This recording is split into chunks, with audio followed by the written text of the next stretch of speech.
A'udzubillahi minasyaitonirrajim. Bismillahirrahmanirrahim. Alhamdulillahirabbil alamin, baril khalaiqi ajmain. Wassallallahu ala sayyidina Muhammadin wa alihi tahirin wa ashabihil mayamin al muntajabin. Asyhadu an la ilaha illallah wahdahu la syarikalah wa asyhadu anna Muhammadan abduhu wa rasuluh. Allahumma shalli ala Muhammad wa ali Muhammad. Amma ba'd. Assalamualaikum warahmatullahi wabarakatuh. Alhamdulillah, kita mulai kembali pada pembelajaran baru di SMA Plus Matahari, di mana untuk pembelajaran kali ini berkaitan dengan dirosah Islamiyah.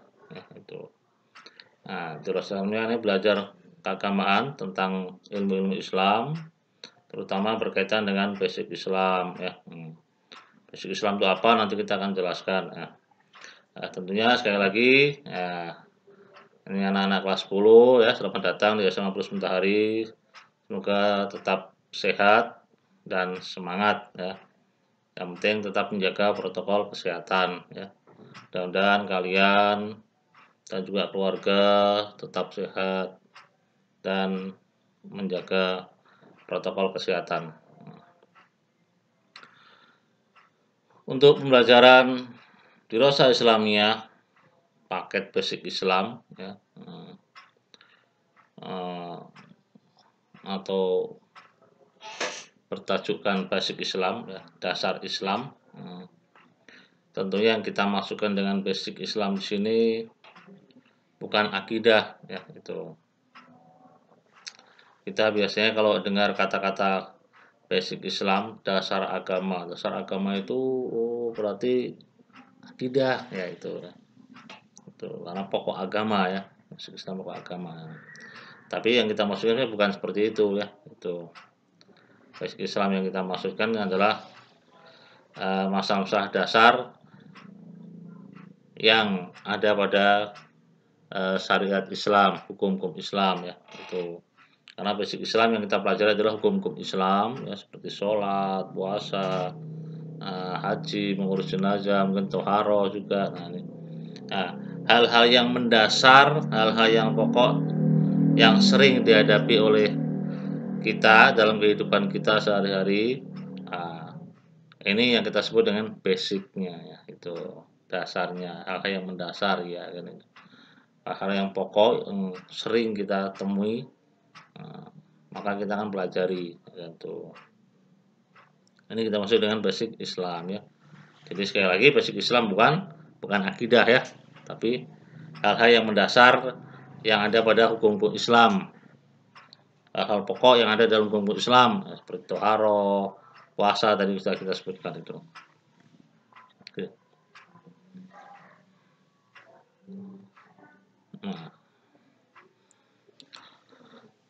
Kita baca ya, basic Islam artinya dasar Islam. Yang kita maksudkan dari dasar Islam ini bukan akidah, melainkan aturan agama berupa fikih yang harus diketahui oleh murid dari masalah-masalah yang mendasar dalam fikih itu sendiri, seperti toharoh, bersuci, dan sholat dan lain-lainnya ya kan itu. Apa sih tujuan kita ini mempelajari ini basic Islam ya?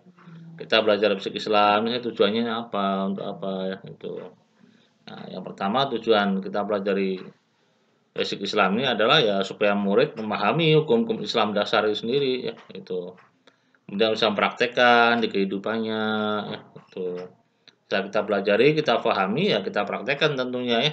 Itu kita praktekkan, itu kita jalankan, itu apa yang sudah kita pelajari itu. Kemudian nanti kita naik perangkat lagi, naik tingkatan lagi, kita bisa mengajarkan kepada yang lainnya ya, kita ajar kepada yang lainnya itu. Pada saudara kita, keluarga kita, orang tua kita, adik-adik kita, mamanya ya. Kita ajarkan apa ilmu yang sudah kita dapat, kita ajar kepada mereka itu. Syukur-syukur mereka sudah tahu ya, jadi ya kita hanya mengingatkan saja itu. Kemudian ada tujuan lain lagi yang spesial ya, itu tujuan yang lain yang spesial yang jarang disebutkan di hampir buku-buku pelajaran ya, adalah ya menjadi ustadz-ustadz kecil di masyarakat. Nah, ini hampir jarang disebutkan di buku-buku pelajaran manapun ya, itu di Indonesia ini secara umum. Artinya apa? Emang kita ini mendesain ya, itu memberikan pembelajaran seperti ini, diharapkan siswa-siswi kita ini mampu berbaur di masyarakat dengan bisa berkhidmat kepada mereka ya, membantu dalam urusan mereka. Umpamanya di masyarakat mengadakan pesantren Ramadan, ada pembelajaran fikih, ya kan itu. Nah, silahkan nanti diterjunkan di sana di masyarakat untuk membantu mengajar anak-anak kecil cara berwudu, tayamum, sholat dan lain sebagainya. Jadi ustaz-ustaz kecil lah di masyarakat ya, itu. Atau umpamanya di sana mengurus jenazah, ya kan itu.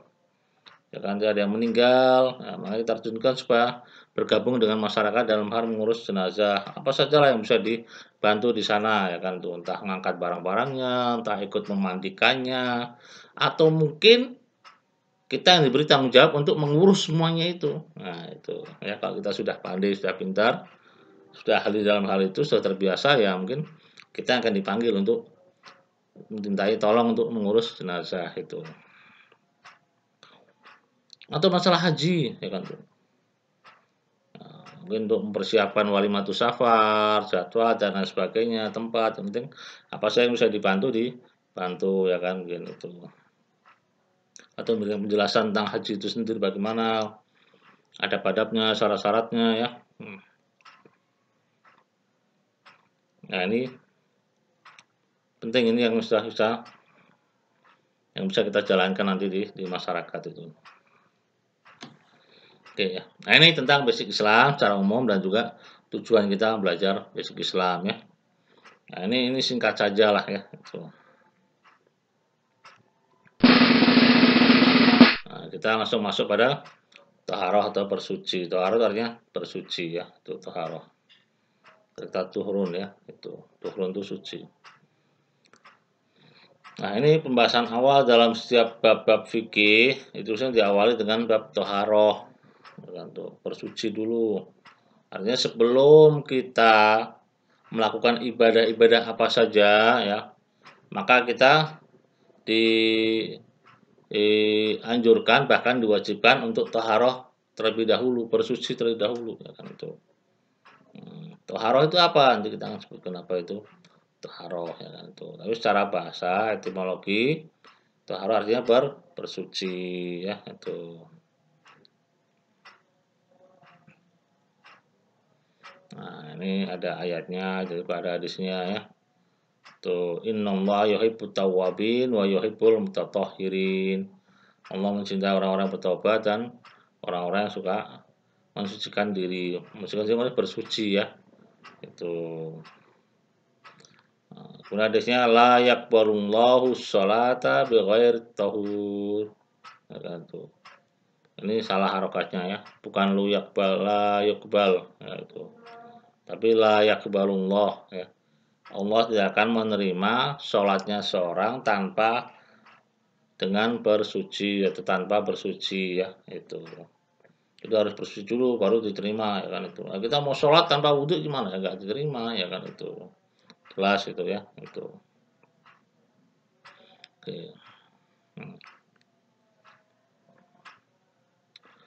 Etika sosial dan aktualisasinya ibadah taharah dalam kehidupan sehari-hari ya kan itu.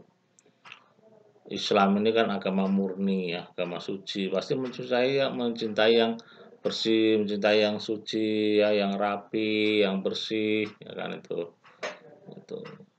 Nah, tentunya hal semacam ini ya, ketika Islam menyatakan harus bersuci, bersih, rapi dan lain sebagainya, ini nanti akan melahirkan banyak sifat-sifat, ya kan, sikap, nilai, bahkan pesan yang nanti akan berdampak pada perilaku seseorang. Ya kan. Seorang kalau sudah terbiasa dengan bersuci, ya dia jiwanya akan bersih terus, ya kan. Dia nggak suka hal-hal sesuatu yang kotor, ya kan itu. Itu. Di dirinya aja nggak suka, apalagi tempat yang lainnya ya kan terbuka itu, apalagi lebih suka yang bersih itu. Nah, kemudian juga dari segi keutamaan toharoh, keutamaan bersuci itu sendiri kan luar biasa ya kan itu. Bahkan orang yang betul-betul menjalankan toharoh ini, bersuci ini berwudu dan lain sebagainya ini dengan sungguh-sungguh dengan kecintaan ini justru bisa menghapus dosanya ya kan itu. Dosanya kemudian itu memberikan pancaran yang sinar yang luar biasa baik di dunia ataupun di akhirat, ya kan itu. Ini luar biasa manfaatnya, ya kan itu. Dari segi apa nilai-nilai agamanya ya itu, pahalanya itu. Baik toharoh yang bersifat wajib ataupun yang bersifat sunnah, ya kan itu. Nah, ini sekilas ya tentang etika sosialnya itu.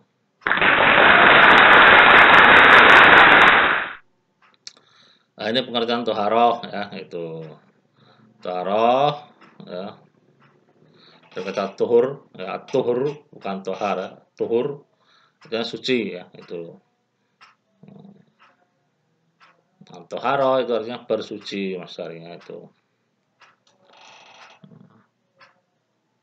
Menurut istilah ya, atau etimologinya, yaitu haro adalah mensucikan badan, pakaian, dan tempat dari hadas dan najis, dari hadas dan khobas, ya kan, dengan cara yang sudah ditentukan dalam syariat Islam tentunya. Nah, menurut Ibnu Urus, ya, Ibnu Urus seorang ahli juga dalam agama. Nah, bahkan bukan hanya Ibnu Urus, hampir semua ulama lah, hampir semua ulama itu rata-rata mereka membagi toharoh itu menjadi dua, toharoh dari hadas ya, dan toharoh dari khobas ya, atau khubs atau najis ya. Toharoh dari hadas yaitu membersihkan diri dari hadas kecil ya, dan juga dari hadas besar ya kan itu toharoh dari hadas. Hadas itu apa sebetulnya? Hadas itu kita bisa artikan ya najis tapi yang maknawi, nah, itu hadas, tidak nampak ya kan itu. Orang buang air kecil, orang kencing dianggap najis. Apa yang najis? Ya nggak nampak, makanya disebut dengan hadas. Ya, disebut dengan hadas. Ya, najis maknawi itu. Bukan kencingnya ya. Kalau air kencingnya jelas itu najis lahiriah ya kan, najis lahiri ya kan itu. Bukan maknawi karena nampak najisnya. Tapi kalau orang buang air kecil kok dianggap najis, itu apanya najis? Nah, itu nggak kelihatan memang, tapi dianggap najis ya kan itu. Itu disebut dengan hadas ya kan. Kotor, dianggap kotor. Ya kan itu. Najis artinya kotor ya kan itu. Hmm. Makanya untuk membersihkan dari kotoran ini ya, itu dengan dua cara. Kadang dengan mandi, ya, kadang dengan wudhu. Nah itu. Nah, itu. Jadi kalau hadas kecil ya cukup dengan wudhu, kalau hadas besar ya harus dengan mandi seperti itu ya. Nah, jadi toharoh dari hadas artinya bersuci dari najis maknawi ya itu. Nah, yang kedua toharoh dari khubs atau najis. Nah, ini najis bukan najis batin tapi najis lahiri yang nampak ya itu. Nah, yaitu membersihkan diri, pakaian dan tempat ibadah dari sesuatu yang najis. Dengan apa ya? Bisa dengan air, bisa dengan debu, bisa bisa dengan air, bisa dengan pasir ya mungkin, atau dengan mungkin matahari mungkin ya itu bisa. Umpamanya badan kita terkena najis, kena air kencing, atau umpamanya terkena darah, ya kita bersihkan dengan air umpamanya gitu. Tapi najisnya nampak ya, najisnya itu nampak itu ya. Ada najisnya itu ya, itu bisa kita lihat najisnya itu. Nah, ini disebut dengan khubus atau najis atau khubs ya kan tuh. Al khubs ya kan tuh. Atau khubas ya kan tuh. Bisa dipahami ya. Itu ini pengertian toharoh itu ya. Nah, ini hadas tadi sudah kita sebutkan. Hadas secara etimologi, secara bahasa ialah seorang yang tengah berhadas. Artinya ya ada yang kotor ya, orang yang sedang kotor dalam keadaan kotor. Najis, tapi najis maknawi ya. Mungkin di sini belum dikasih penjelasan. Hadas artinya najis maknawi, saya gitu aja artinya ya. Bukan seseorang yang berhadas ya, itu nggak jelas ya.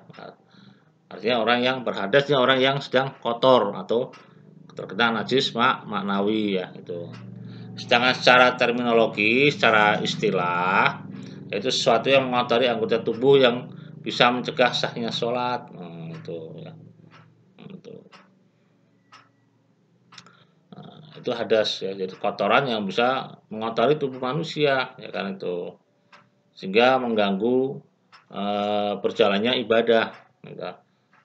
Sholat nggak akan sah kalau kita masih dalam keadaan kotor. Ya, itu. Nah, dan kotor itu ada kotor yang kecil, ada kotor besar ya. Hadas kecil, ada hadas besar. Hadas kecil ya kita buang air kecil, kencing ya itu. Buang air besar itu dianggap hadas kecil. Nah, di sana ada hadas besar itu apa seperti junub, perempuan yang sedang datang bulan haid, atau nifas, orang melahirkan ya kan. Nah, itu. Nah, itu dia kotor, najis ya kan itu. Ada yang mengotori dirinya ya tadi itu haidnya atau nifasnya ya kan itu. Nah, itu kotoran itu harus bersihkan. Bersihkannya gimana? Bukan dengan disiram gitu aja, tidak. Itu ada cara-cara khusus yaitu dengan apa? Dengan mandi ya. Itu mandinya ada cara khusus. Nanti akan sebutkan kalau kita sudah sampai pada babnya ya itu. Nah, kita sekarang sedang pengantar ya, ini pengantar basic Islam. Pengantar basic Islam itu. Karena nanti kita pokoknya itu nanti masuk pada bab wudhu, tayamum, mandi. Nah, itu sudah masuk pada pembahasan basic Islam, poin-poin pentingnya ya. Itu. Nah, sementara kita bahas hadas dan lain sebagainya ini sebagai pengantar saja mukadimah itu. Oke ya. Nah, ini pembagian hadas. Tadi sudah kita sebutkan ya, pembagian hadas. Ada hadas kecil. Hadas itu apa tadi? Najis maknawi ya, itu. Nah, bila seorang dalam keadaan bernajis disebabkan buang hajat selama belum beristinja, sebelum membersihkan, mensucikan, maka ia tetap dalam keadaan hadas kecil ya itu. Orang buang air kecil ya atau BAB namanya ya dia harus istinja itu bersihkan ya membersihkan cebok dan lain sebagainya. Nah, itu selagi dia belum bersihkan, selagi dia belum cebok ya dia masih dianggap sebagai berhadas kecil atau berhadas besar ya, itu hadas kecil ya itu. Buang air kecil ataupun BAB ya itu. Nah, sana ada hadas besar. Hadas besar itu seorang dalam keadaan najis manawi, tetapi yang mewajibkan dia ini atau solusinya yaitu dengan cara mandi itu. Sudah berhadas besar tadi itu. Seperti orang junub ya kan itu. Junub keluar sperma mamanya ya kan itu. Atau perempuan yang sedang datang bulan. Ketika haidnya selesai kemudian setelah najis itu dia bersih-bersih, mandi, maka baru dia dikatakan suci. Selagi belum mandi dia belum suci itu ya. Ini.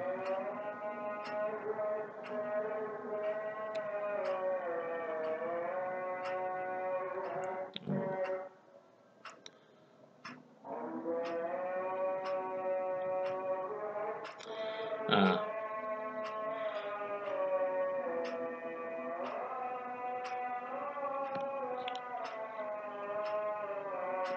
ini cara bersuci dari hadas ya itu. Cara bersuci dari hadas ya itu. Tadi sudah kita sebutkan ya. Kalau hadasnya itu kecil maka cukup dengan wudhu. Kalau nggak bisa wudhu ya dengan tayamum ya itu. Ini yang hadas kecil.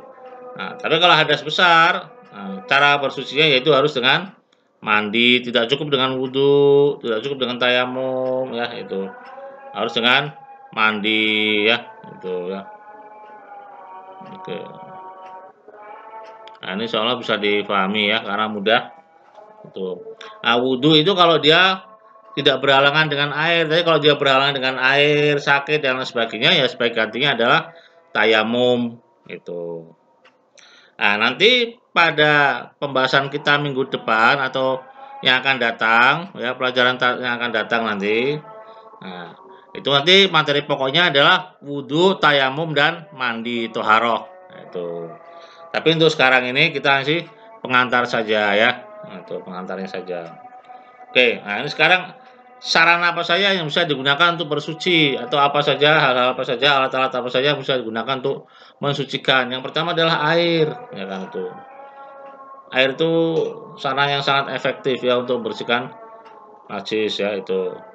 Baik najis manawi ataupun najis lahiri ya itu air. Nah, air macam-macam ada air hujan, air laut, salju, embun, sungai, mata air, sumur dan lain sebagainya. Nah, jelasnya air macam-macam air ini bisa untuk mensucikan ya. Bisa mensucikan hadas dan juga bisa mensucikan khobas, ya itu bisa mensucikan najis ma'nawiyah dan juga najis lahiriah. Nah, itu air. Yang kedua debu. Debu yang suci ini juga bisa dijadikan sebagai bersuci, sarana untuk bersuci, yaitu apa? Dari hadas kecil tentunya. Hadas kecil itu apa? Najis maknawi tapi yang kecil ya. Itu ketika seorang nggak bisa menggunakan air untuk berwudu, maka sebaik gantinya dengan tayamum. Nah, tayamum dengan apa ya? Dengan debu yang suci ya. Itu. Ini debu ya. Hanya untuk hadas saja, hadas kecil. Yang ketiga yaitu benda-benda yang dapat menyerap kotoran seperti batu, tisu, kayu, dan sejenisnya. Ini bisa membersihkan dari khobas. Ya.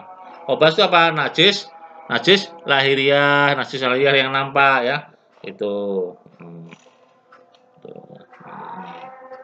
Nah ini 3 hal ya yang bisa digunakan untuk bersuci itu. Nah ini macam-macam najis nih ya. Macam-macam najis, banyak najis nih. Ada kencing manusia, kotoran manusia, darah haid, darah nifas, air liur dan keringat anjing, kemudian kencing dan kotoran binatang, madi, wadi, daging bangkai, darah binatang, bagian tubuh ternak yang dipotong saat masih hidup, kemudian babi ya. Nah, ini macam-macam jenis macam-macam najis ya itu. Sekali lagi memang ada perbedaan ya. Ini perlu diketahui juga ya. Yang kita ajarkan basic Islam yang kita ajarkan di sini ini adalah sesuai dengan mazhab Syafi'i ya, mazhab Syafi'i itu ya. Kebanyakan dari Syafi'i ya. Nah, bagi mereka yang bermadzhabkan Ja'fari ya nanti insyaallah kita akan sampaikan juga sebagai tambahan lampiran ya itu. Tambahan dalam Ahlul Bait itu begini caranya. Kayak ini aja macam-macam najis ini juga beda-beda ya. Kalau di Ahlul Bait itu madhi, wadi itu tidak najis. Justru mani atau sperma itu justru najis, tapi di sini tidak najis. Kenapa? Karena kita mengikuti atau kita yang kita ajarkan adalah mazhab Syafi'i ya. Nah, nanti kita ajarkan juga selingan dari mazhab Ahlul Bait karena sebagian siswa-siswi kita kan juga ada yang mazhabnya Ahlul Bait ya. Jadi kalau mereka nanti menginginkan ajaran Ahlul Bait ya kita juga ajarkan nanti secukupnya saja ya itu. Cukupnya saja, tidak terlalu detail. Nanti untuk praktek-praktek bebas. Nah, ketika praktek kalian bebas. Yang Sunni ya sesuai dengan Sunninya, Syafi'inya ya. Yang Syiah ataupun Ahlul Bait ya sesuai dengan mazhab Syiah atau Ahlul Baitnya ya kan itu. Jadi prakteknya sesuai dengan apa yang diyakini ya itu. Tapi untuk ujian tulisnya ya, ujian tulis nanti di e-learning kita ada ujian tulis. Itu tentunya sesuai dengan materi yang ada. Mazhab Syafi'i ya mazhab Syafi'i yang kita ajarkan seperti ini ya, itu. Jadi bisa dimengerti ya. Itu. Tapi nggak usah khawatir ya, baik yang Sunni ataupun yang Syiah insyaallah dapat materi ya, itu insyaallah tuh. Nah, ini sampai di sini nih pengantar kita ya, pengantar kita tentang basic Islam. Sekali lagi, basic Islam yang kita maksudkan itu adalah bukan akidah melainkan hal-hal yang mendasar pada hukum Islam apa saja, pokok-pokok dalam hukum Islam itu apa. Nah, itu yang kita pelajari itu basic Islam di situ maksudnya ya, itu. Kemudian absen jangan lupa ya, nanti sebelum kalian menonton video ini pasti harus mengabsen dulu ya, itu. Absen dulu di e-learning ya seperti biasa. Absen dulu nanti baru tonton video. Nah, nanti di videonya kasih komentar hadir ya gitu nggak apa-apa ya. Itu. Kemudian apalagi ya? Oh ya, nanti untuk praktek-praktek itu, nanti kita bisa lewat Zoom, ya. Sekali-kali kita akan pakai Zoom, atau tidak, atau mungkin kalian akan store saja langsung, ya. Kalian akan melakukan sholat di video, videonya kirimkan ke WA saya, ya, ke WA saya itu, ya, WA saya bisa kirimkan, nanti bisa tanya ke wali kelas, Pak, nomor WA-nya Ustadz Ali. Nah, ini saya kenalkan dulu, belum kenalan kita ini ya. Kita kenalan dulu, saya Ali ya, Ustadz Ali, sering dipanggil seperti itu, bagian keagamaan. Saya Abdul Sumtari ya itu. Jadi nanti tanya aja ke wali kelas, HP-nya atau nomor WA-nya Ustadz Ali berapa. Nah, itu. Nanti dikirim video-videonya itu. Nah, saya yakin kalian sudah pada bisa lah cara-cara wudhu, tayamum, sholat dan lain sebagainya. Jadi akan lebih mudah ya. Nah, bagi yang belum ya nggak apa, kita sama-sama belajar ya. Kita belajar. Nah, bagi yang sudah ya enak saja, tinggal praktek saja nanti. Nanti setiap selesai dari materi, minggu depannya praktek gitu. Nah, praktek silakan aja, kirim aja videonya. Video tentang wudhu ya video wudhu. Kalau yang diminta video wudhu sama tayamum ya 2 video berarti, ya kan itu. Atau 3 wudhu, tayamum dan mandi mamanya. Ya udah itu ya, itu karena praktekan tuh. Nah, nanti kalau yang mandi ya jangan pakai mandi betulan ya, pakai air jangan ya. Diperagakan saja ini loh, ya kan. Atau dijelaskan saja mandi itu begini, siram dulu bagian ininya, kemudian bagian kanan, bagian kiri atau bagaimana lah ya sesuai dengan cara-cara yang ada itu ya. Itu. Nah, kalau di Syafi'i nanti ada cara-cara yang kita akan sebutkan cara mandi seperti apa. Karena sekarang ini kita mesti pengantar saja ya, itu. Ya mudah-mudahan ini bisa dimengerti ya masalah-masalah yang sederhana. Oh ya satu lagi, nanti kita ini materi-materi yang sudah ada, tolong diingat-ingat ya, gitu. Karena nanti kita kalau sudah ke Zoom, nanti insyaallah minggu depannya kita biasanya pakai Zoom ya. Jadi sekali video, nanti minggu depannya pakai Zoom ya itu.